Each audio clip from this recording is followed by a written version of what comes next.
ओम नमस्ते जी।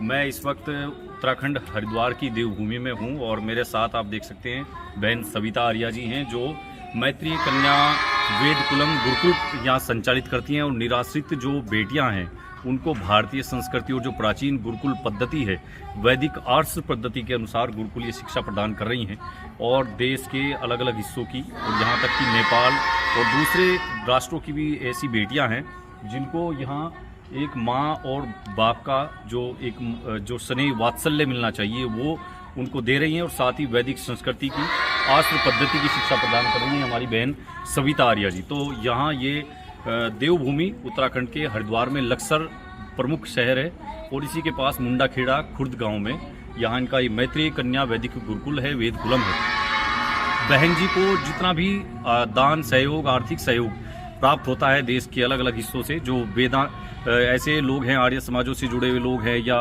भारतीय संस्कृति के प्रेमी हैं, धर्म प्रेमी लोग हैं जो उनको सहयोग प्रदान करते हैं, उसी से बहन जी और छोटा सा उनका एक प्रयास है गिलहरी की भांति प्रयास कर करके इन बेटियों को आप देख भी रहे हैं। संध्याकालीन जो यज्ञ है इस वक्त अग्निहोत्र वो गुरुकुल की बेटियां कर भी रही हैं और बहन सविता आर्या जी भी मेरे साथ हैं, उनसे बातचीत करेंगे। वैसे तो चुनावी मौसम है, देश में लोकसभा चुनाव चल रहे हैं और हम आपको अलग अलग जगह से हमने लोकसभा चुनाव की कवरेज आपको दिखाई थी। अभी 1-2 दिन बाद हम आपको हरियाणा के लोकसभा चुनाव की तस्वीरें दिखाएंगे, लेकिन उससे पहले उत्तराखंड में ये भगवान की जो वैदिक जो पद्धति है ईश्वर प्राप्ति की, उसकी तरफ कैसे बढ़ा जाए, उसके लिए गुरुकुल एक बहुत अच्छा माध्यम है और गुरुकुलों के द्वारा जो संस्कृति के पोषण का कार्य होता है, इन बेटियों को संस्कारित करके देश में एक अच्छा माहौल और एक पढ़ी लिखी और संस्कारित माएँ बने, जिससे राष्ट्र में ऐसे चरित्रवान नागरिक पैदा हों, उसकी दिशा में बहन सविता जी का ये प्रयास है। बहन जी कैसा आपका प्रयास है, थोड़ा सा आप बताइए। मैत्रीय कन्या गुरुकुल आप चला रही हैं, लोगों से ही सहयोग इकट्ठा करती हैं, मैं आपको कई सालों से देख रहा हूँ, इतना पसीना आप बहाती हैं। क्या आपका प्रयास है, क्या करना चाह रही हैं आप? प्रयास वेद प्रचार का है। मेरे पास जितने भी गुरुकुल में कन्याएं हैं वो या तो बिना माता पिता की हैं या बहुत गरीब हैं और वो ऐसे परिवारों से हैं जो बड़े ही मलिन जीवन जी रही थी। दरअसल फीस लेके जो गुरुकुल चलते हैं वहाँ पे सब नहीं पढ़ा पाते और हमारे इन्हीं बच्चों को दूसरे धर्म के लोग बड़े आराम से लेकर कन्वर्ट कर लेते हैं। तो एक प्रेरणा ये जगी, हम अपने बच्चों को क्यों नहीं बदल सकते।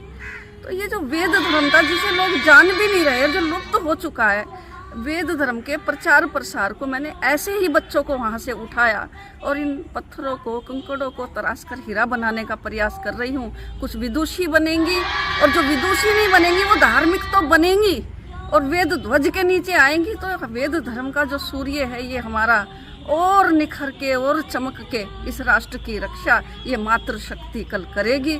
ये मेरा ध्येय है। बहुत धन्यवाद, बहुत अच्छा बताया बहन सविता जी ने। और आप लोग जितने लोग भी मुझे देख रहे हैं हमारे नेशन 24 के माध्यम से, आर्या समाज टीवी के, मैं आप सब लोगों से निवेदन करूंगा कि बहन जी का जो संपर्क सूत्र है और उनका जो परिचय है गुरुकुल का, वो पूरा मैंने आपको स्क्रीन पर दे दूंगा, यहाँ से आप ले सकते हैं। खुद आकर के यहाँ देखिए इनका गुरुकुल, और अगर आप इनके गुरुकुल के बारे में और अधिक जानकारी चाहें तो आप इनसे संपर्क भी कर सकते हैं। और ऐसे गुरुकुलों को जो निराश्रित बेटियां हैं उनके लिए वात्सल्य स्नेह के रूप में काम कर रहा है और जो बहन जी ने अपने विचार बताए, ऐसे गुरुकुलों को आप लोगों को सहयोग करना चाहिए। मेरा प्रयास था कि आप लोगों को ऐसे गुरुकुल से परिचित कराऊं। आगे भी हम ऐसी और दूसरी संस्थाओं से आपको मिलवाएंगे, बात करवाएंगे। तब तक के लिए धन्यवाद, नमस्ते।